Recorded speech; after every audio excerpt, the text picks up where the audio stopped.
Bueno, y pues seguimos en Sin Carreta y vamos a tocar un tema del que hemos venido hablando, dando pinceladas, y es el Sistema General de Participaciones. Esta semana en el Congreso de la República se aprobó, pero pues además de eso, pues queremos que la gente entienda, porque ¿qué es el Sistema General de Participaciones? Primero tiene un nombre rarísimo, pero Paula Bolívar, usted estuvo muy pendiente de esa discusión, ya nos había explicado algunas cosas, así que vamos a ver y vamos a explicarle a las personas en qué consiste eso y qué fue lo que se aprobó.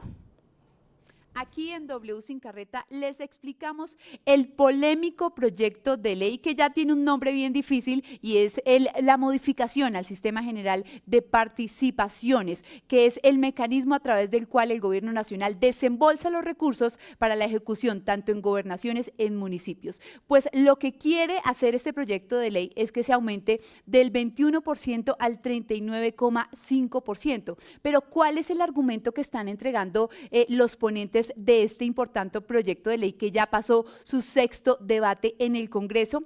Que regiones como el Chocó, que tienen muchísimas problemáticas sociales como inseguridad, pobreza extrema, falta de acceso a servicios públicos, a servicios básicos, reciban los recursos necesarios para poder invertir en estas problemáticas sociales. Pero quiero que entendamos y hagamos un ejemplo de qué estamos hablando, de cuánto sería el aumento. Por ejemplo, si hoy el Chocó recibe unos recursos, digamos, recibe 210.000 pesos. Si se aprueba este proyecto de ley, pasaría a recibir 395.000 pesos, que sería ese aumento del 21% al 39,5%. Pero ahora vámonos con los números reales. Y es que según la vigencia de hoy, de este año 2024, son 70 billones de pesos que se destinan justamente a ese desembolso en las regiones. Pues si hacemos el aumento del porcentaje, quedaría en 131 billones de pesos. Pero hay varios economistas que están muy preocupados por este proyecto de ley. Dicen que no alcanzarían los recursos para desembolsar a los diferentes departamentos y municipios en toda Colombia. Hablan de una deuda aproximada del 70% que sería insostenible. Asegurarían que caería la inversión en temas como la infraestructura que normalmente suele hacerse desde aquí, desde el gobierno central, no sería un tema descentralizado, y por supuesto están muy preocupados por el tema de la transparencia en el manejo de estos recursos. Bueno, de momento, Joana, nos vamos con un tema bien importante y es justamente la facturación electrónica en los servicios públicos, y es por eso que a esta hora saludamos al director de la DIAN. Director, gracias por estar en W Sin Carreta. Él es Jairo Villabona, gracias. Y bueno, explíquenos qué tan complicado para un ciudadano de a pie va a ser poder pagar los servicios públicos con facturación electrónica. Buenos días, Paula, Joana. En realidad no se trata tanto de los servicios públicos, sino es en general de la facturación electrónica. Y pues ese es un poco el tema que me habían propuesto para hablar, y es hablar en general de la facturación electrónica, porque los servicios públicos solo son una parte de los mecanismos que se va a hacer la facturación electrónica. La facturación electrónica tiene dos modalidades. Una es la factura electrónica como tal, y otros son los documentos electrónicos equivalentes. Dentro de estos documentos electrónicos equivalentes están los servicios públicos, pero pues esa es una de las modalidades. Sin embargo, pues a mí me gustaría dar un contexto sobre la facturación electrónica y pues que las personas entiendan la importancia de la facturación electrónica. Digamos que en Colombia no es un país que recaude tantos impuestos como se dice. Cuando uno escucha generalmente muchos comentarios en los medios de comunicación, la gente dice, no, es que me voy a ir de Colombia porque Colombia es uno de los países donde más se paga impuestos en el mundo. La verdad es que no.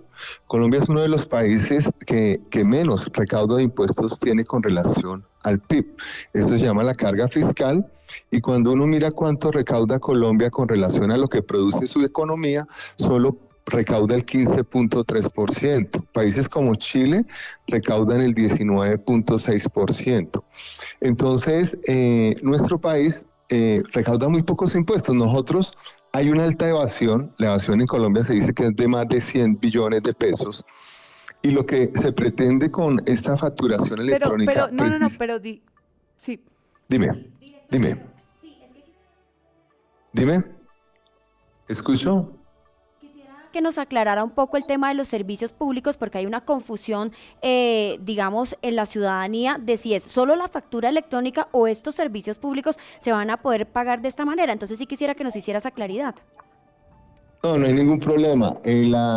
Lo que les explicaba al principio, hay dos mecanismos. La factura electrónica cuando voy a un comercio, identifican con la cédula, el NIT, el nombre y el correo, ¿sí? Y hay otros que son los documentos equivalentes. El primero, pues más conocido, es el POS. Es como cuando usted va a un supermercado, y es importante aclararle eso para que lo entiendan.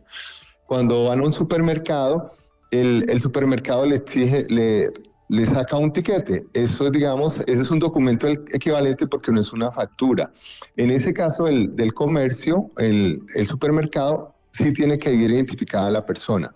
Pero ya en casos como los servicios públicos, simplemente las empresas de servicios públicos son las que tienen que emitir las facturas y tienen que remitirlas a la DIAN. Entonces, en ese caso, pues no va identificado una cédula de la persona ni esa información en la DIAN. Nosotros la vamos a recibir identificado con la cédula de la persona o de la empresa. Es simplemente las empresas son las que tienen que enviar toda la información de los recibos que están generando electrónicamente a la DIAN. Eso es lo que pasa.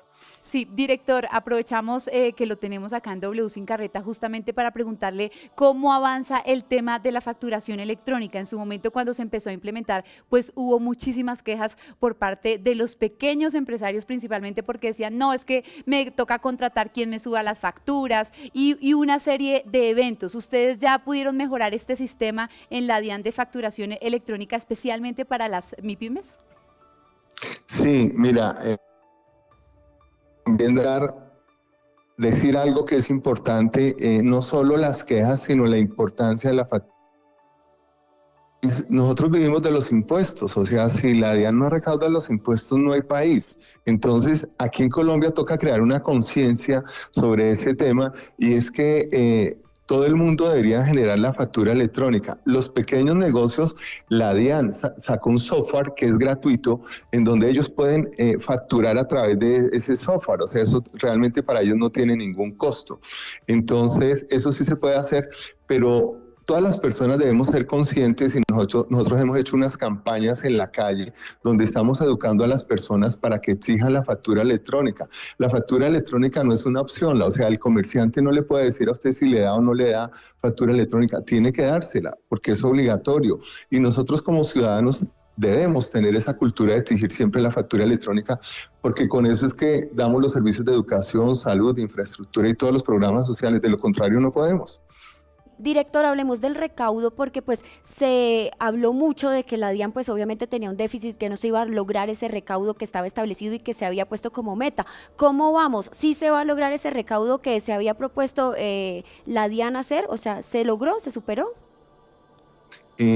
Bueno, lo que pasa es que hay varios factores, y eso lo hemos explicado ampliamente en muchos medios de comunicación, y es que cuando se hizo el presupuesto y cuando se proyectaron los ingresos para este año, se estimaron unos recursos que estaban incluidos en ese recaudo. Por ejemplo, estaban 10 billones de pesos que iban para arbitramentos.